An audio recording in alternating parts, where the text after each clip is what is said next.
In this video, we're going to show you how to install and assemble our standard steel 8-ounce weight set. First, you're going to want to take the weight spacer and put it onto the top of the retainer. You'll see the holes align here once this is done. Next, you're going to take our powder-coated 8-ounce weight and also set that on top of the weight spacer. The next thing you'll need is the bulge for the weights. This is the larger of the two bulges if you have both the weight and retainer bulge. You'll see the bolt is secured at the end of the bulge. Once you insert it through the other pieces, you'll need to start tightening the bolt by hand, and then you can slide the bulge up and use that as a tool to tighten.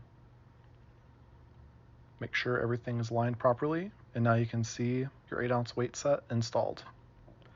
Now, if you need to urinate or remove the weight set, we'll show you how to do it.